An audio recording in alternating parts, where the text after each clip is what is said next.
I'm here to provide an update on the work that your Alberta RCMP members are doing during the wildfires, what our mission is and our purpose during major events like this. I'll take questions after I've spoken here.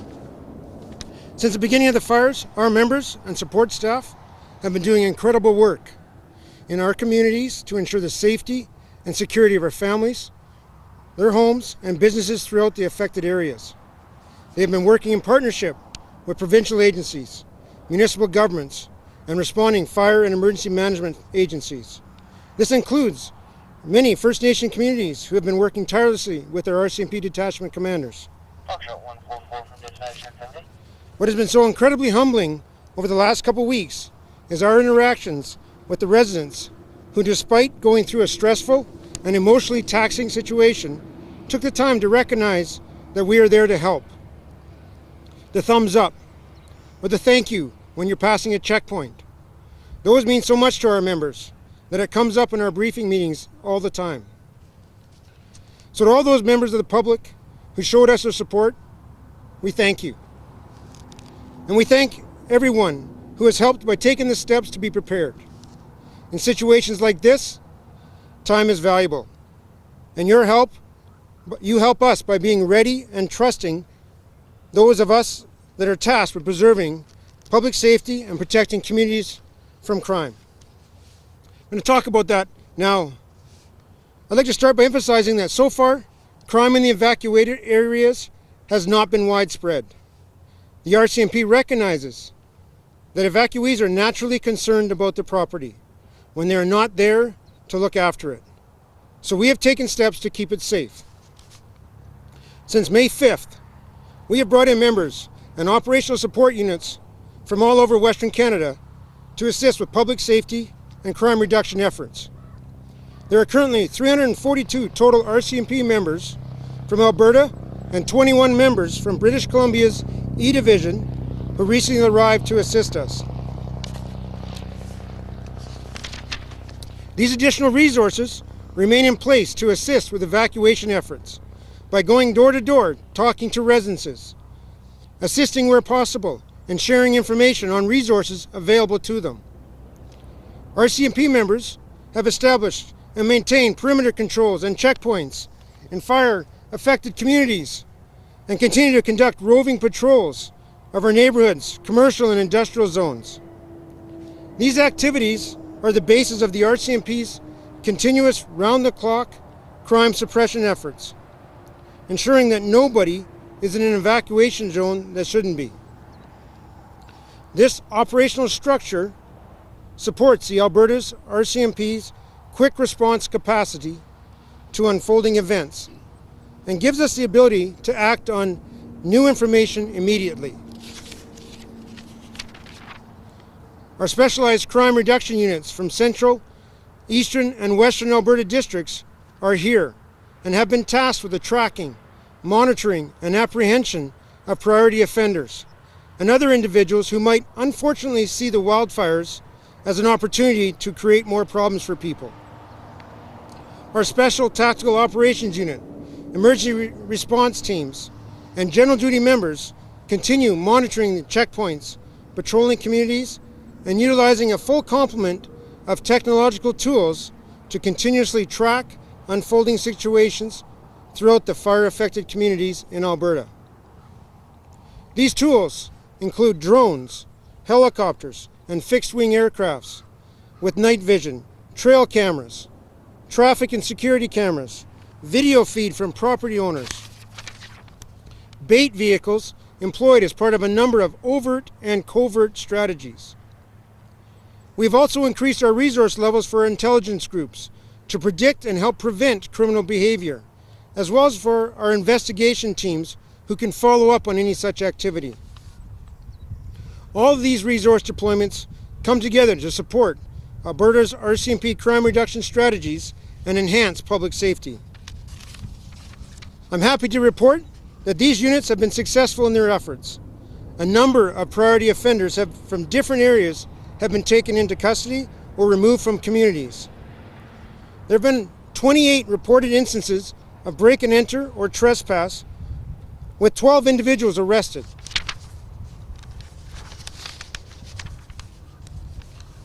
Many of the Alberta RCMP members have been impacted by the fires themselves. However, we remain grateful for the opportunity to serve our neighbors in the same communities we work and live. Thank you for your time today. I'll now take your questions. Yes.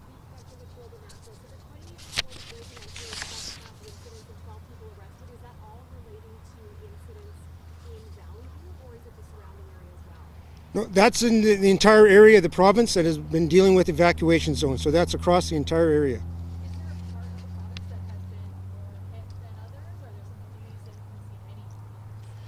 That follows in line with our typical crime trends that we experienced previously to the fires. Is the areas that we experience higher crime rates are the areas that are still being targeted now. So there's no real difference in that. It's just that we're really focusing on those evacuated areas right now.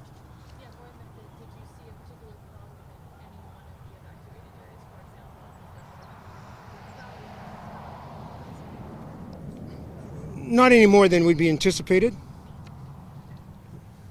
Yeah, is there an area that's been harder out of these 28 incidents are most concentrated? No, not really. They're spread out throughout the district, throughout northern Alberta here. I'm going to suggest that they're really focusing on those areas where our prolific offenders are the most prolific, and those are the areas that hit the hardest.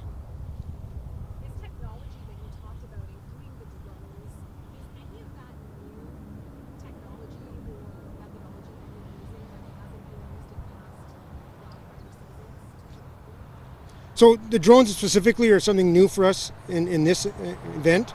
We have used similar technology with our helicopters and fixed-wing aircraft in the past. However, the drones are more efficient and effective in conducting those abilities at nighttime, to extend our abilities to do enhanced patrols in the dark. It's just more efficient for us to be able to do that. Have those drones helped lead to any of the 12 arrests you mentioned? They've definitely had an impact in conducting those arrests, yes. Yesterday, the town was posting about rumors regarding RCMP taking folks' firearms. Can you talk about that, whether or not that's happening, and what residents should do if they have to evacuate, what they need to do with their arms? Okay, as far as our direction goes, very clearly across the board, there is to be no entering residences to seize any firearms or whatsoever.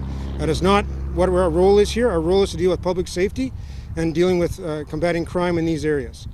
So there's been no reports to me at all about any firearms being seized or taken from any residences. As far as what homeowners should do, they're going to be leaving their house, and it's best for them to be thinking about securing all their valuables in that house as much as possible. If they're able to take whatever valuables with them when they're evacuated, that would be preferable. Otherwise, secure their firearms in their firearms safe and make sure that they're secured there. Have there been any issues in getting folks to leave these communities that are supposed to be evacuated? We've seen stories of people on social media saying that they don't want to leave town. They know RCMP are coming around, knocking on the doors, asking them to leave. But are there any folks who have, for example, in this community, stayed behind for a variety of reasons? Yes, unfortunately, there's always people that want to stay behind, and that's part of the struggle in some of these areas where we deal with evacuation zones, as people remaining in those evacuation zones. And we understand it. It's their personal property. They and some at times they're trying to do what they think is right. And so our role is to ensure that they have the right information and are able to respond appropriately to the information that's coming to them. Sir.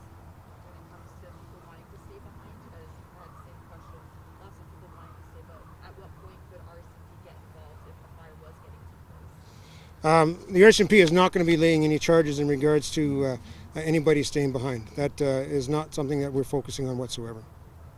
Would they step in at any point if a fire was getting close, if they didn't want to leave, or is that separate? We're not about to force people to leave an evacuation zone. If they are choosing to stay behind, we want to make sure they're properly informed, and that's the main thing. And then from there, they make their decisions.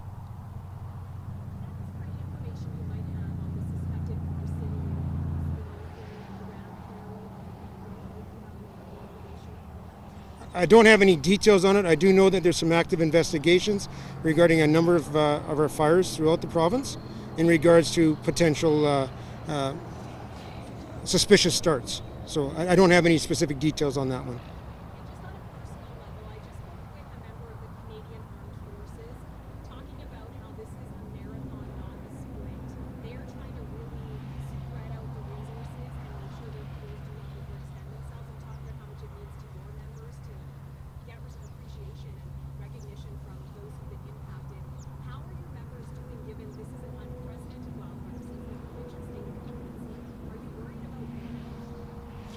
I definitely have concern for the well-being of our employees, not just our members on the front line, but also our support staff. There's no question that this is a significant impact on them to conduct their operations, working extended hours in not the best environments. So yes, we are concerned about our members, and we're taking steps to ensure that they are being taken care of, which is why we've reached out to our Western Canadian partners to look for their help to spill our members off, to give them some reprieve, and also take care of their own personal needs, because it is going to be a marathon. It's going to be a while for us to maintain this situation. Well, I've had the fortunate or misfortunate opportunity, whichever way you want to look at it, of being in BC for a number of the fires throughout 2017, 2018, and 2019. So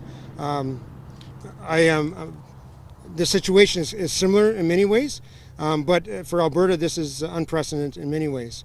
And for Western Alberta District itself, we have had majority of our detachments impacted in one way or another from the fires, whether it be the actual fires encroaching into the detachment areas, causing evacuations, or the evacuees going to our communities to increase the policing needs in those areas. So significant impact throughout the province.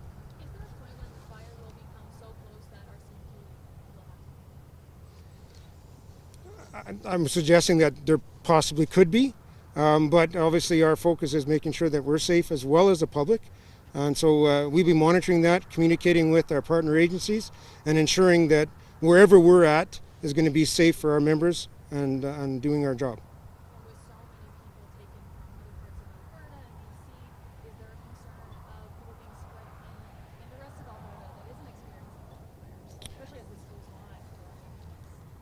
No, fair question, and that's part of going back to why we brought in resources from other provinces to provide that extra support for us.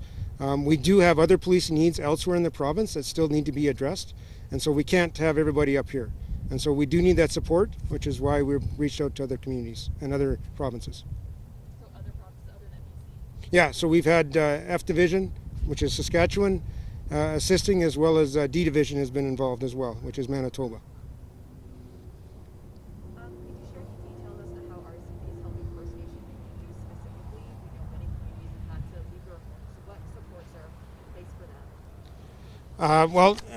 First off, it's making sure that we help with doing the evacuations and ensuring that their communities are safe. That's the first thing that we're going to be focusing on. Once those communities are safe, we still have to provide policing services to those communities. And a number of our First Nations communities have been severely impacted by it.